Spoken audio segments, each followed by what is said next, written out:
सुप्रभात बच्चों। मैं हूं पूनम।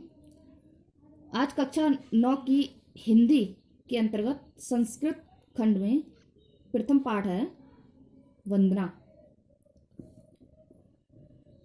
इसका पहला श्लोक है तेजो असी तेजोमय देहि वीरमसि वीरमय देहि बलम असी बलममय देहि ओजो असी ओजोमय देहि। तेजो असी का मतलब है तेज स्वरूप या कांति स्वरूप। असी यानी हो, मई माने मुझे, देही यानी धारण कराओ, वीर्यम का मतलब है पराक्रम, बलम यानी बल, ओज का मतलब है सामर्थ। हे ईश्वर यानी ईश्वर की वंदना की जा रही है इस श्लोक में। हे ईश्वर तुम कांति स्वरूप हो यानी तेज स्वरूप हो, मुझमें भी यानी मई देही या धारण कराओ, मुझमें भी वह कांति धारण कराओ। वीरमसी वीरमय देही तुम पराक्रम स्वरूप हो या पराक्रम युक्त हो, मई देही मुझमें भी पराक्रम धारण कराओ। बलमसी बलमय देही तुम बलशाली हो, मई देही यानी मुझमें भी बल धारण कराओ। तुम ओजोवसी ओजोमय देही तुम सामर्थ्यवान यानी ओजस्वी या समर्थ हो, मुझमें भी सामर्थ या ओज धारण कराओ।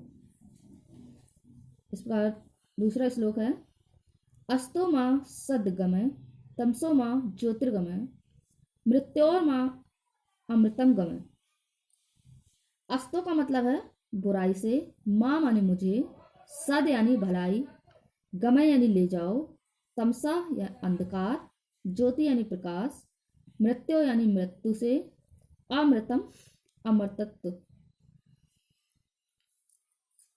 हे ईश्वर तुम मुझे बुराई से हटाकर, अस्तो यानी बुराई से हटाकर, सद यानी भलाई की ओर, गमय यानी ले जाओ। तमसो मां ज्योतिर्गमय अंधकार या अज्ञान, तमसो का मतलब अज्ञान या अंधकार से हटाकर, ज्योतिर्गमय यानी प्रकाश की ओर या ज्ञान की ओर ले जाओ। मृत्योर अमृतम गमय और मृत्यु से अमृतम यानी अमरतत्व की ओर गमय यानी ले जाओ। तीसरा श्लोक है यतो यता समीहसे ततो नो अभयम कुरु शन्ना कुरु प्रजाभ्यो अयम भयम न पशुभ्या। यतो यते का मतलब है जिस जिससे, यतो यता यानी जिस जिससे, समीहसे यानी चाहते हो, तथा उससे, न यानी हमें, अभ्यम यानी निडर, कुरु करो, शम का मतलब कल्याण, प्रजभ्या यानी प्रजा का, पशुभ्या यानी पशुओं से, यतो यता समीहसे हे ईश्वर तुम जिस जिससे, यतो यता यानी जिस जिससे चाहते हो, समीहसे का मतलब चाहते हो यानी जिस जिससे चाहते हो, ततो नो अभ्यम कुरु उससे हमें अभ्यम यानी निडर या निर्भय कर दो। सन्ना कुरु प्रजाभ्यो तुम हमारी प्रजाओं या सन्ना यानी संतानों का कल्याण करो। भयम न पशुभ्य, न का मतलब है हमें, और हमें पशुओं से निर्भय या निडर करो। चौथा श्लोक इस प्रकार है नमो ब्राह्मणे त्वमेव प्रत्यक्षम ब्रह्मासि त्वमेव प्रत्यक्षम ब्रह्मा वदिष्यामि ऋतं वदिष्यामि सत्यम वदिष्यामि तन्वा अवतु तद वक्तारमवतु। अवतु माम अवतु वक्तारम। ब्राह्मणे का मतलब है ब्रह्मणे यानी ब्रह्मा को, त्वमेव यानी तुम ही, ब्रह्मासी यानी ब्रह्मा हो, ब्रह्मा यानी ब्रह्मासी यानी हो, त्वमेव यानी तुमको ही, ऋतम का मतलब है यथा स्थिति यानी वास्तविक, वदिष्यामि यानी कहूंगा, तन्मा अवतु वह मेरी रक्षा करें, अवतु यानी रक्षा करें, वक्तारम यानी बोलने वाले की। नमो ब्रह्मणे त्वमेव प्रत्यक्षम ब्रह्मासि। ब्रह्मा को नमस्कार हो, नमो ब्रह्मणे, यानी ब्रह्मा को नमस्कार हो, हे ईश्वर। प्रत्यक्षम ब्रह्मासि, तुम ही साक्षात रूप से ब्रह्मा हो। तुम्हें प्रत्यक्षम ब्रह्मासि यानी तुम ही साक्षात रूप से या तुम ही ब्रह्मा हो। तुम्हें प्रत्यक्षम ब्रह्मा वदिष्यामि, मैं तुमको ही प्रत्यक्ष ब्रह्मा वदिष्यामि यानी कहूंगा। नित्यम वदिष्यामि सत्यम वदिष्यामि, मैं तुम्हें ही यथा स्थिति यानी तुम ही सत्य हो और तुम ही सत्य हो, ऐसा मैं तुम्हें कहूंगा।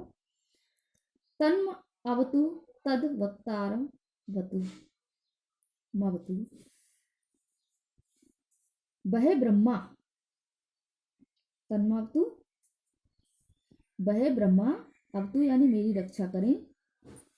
वह ब्रह्मा वक्ता, वक्तार मवतु यानी वक्ता यानी बोलने वाले की या स्तुति करने वाले की, अवतु यानी रक्षा करें।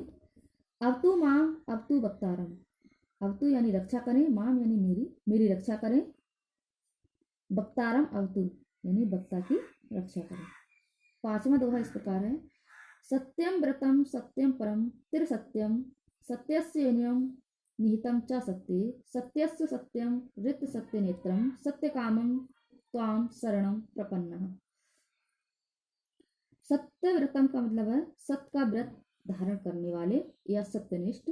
सत्य परम यानी सत्य में तत्पर या लीन रहने वाले। त्रिसत्यम का मतलब है त्रिकाल तक यानी भूत भविष्य और वर्तमान में सत्य धारण करने वाले। योनियम यानी उत्पत्ति स्थान, निहितम टिके हुए। सत्यस्य सत्यम का मतलब है पंच महाभूतों के नाश होने पर भी सत्य रहने वाले। ऋत सत्य नेत्रम यथार्थ सत्य के नेत्र वाले यानी प्रवर्तक, यानी सत्य को दिखाने वाले, सत्य मार्ग। प्रपन्ना यानी प्राप्त हुए हैं। हे ईश्वर, सत्य व्रतम सत्य परम त्रिसत्यम, हे ईश्वर तुम सत्य का व्रत धारण करने वाले हो। सत्य परम तुम सत्य को तत्पर रहने वाले यानी सत्य में ही रहने वाले हो, सत्परायण हो। त्रिसत्यम तुम वर्तमान भूत और भविष्य त्रिकाल में सत्य हो। सत्यस्य योनियम निहितम च सत्य, तुम सत्य को उत्पन्न करने वाले हो। सत्यम सत्यस्य योनियम यानी सत्य को उत्पन्न करने वाले हो। निहितम च सत्य और सत्य में ही निहित यानी स्थित रहने वाले हो। सत्यस्य सत्यम ऋत सत्य नेत्रम, तुम सत्य अर्थात पांचों महाभूतों के नाश होने पर भी स्थित रहने वाले हो। ऋत सत्य नेत्रम, तुम यथार्थ सत्य के प्रवर्तक यानी यथार्थ सत्य को दिखलाने वाले हो। सत्य आत्मकम त्वाम शरणम प्रपन्न, तुम सत्य स्वरूप हो। हे ईश्वर हम तुम्हारी त्वाम शरणम प्रपन्न, हम तुम्हारी शरण को प्राप्त हुए हैं। इस प्रकार प्रथम पाठ समाप्त होता है। मिलते हैं अगली वीडियो में द्वितीय पाठ के साथ। तब तक के लिए धन्यवाद।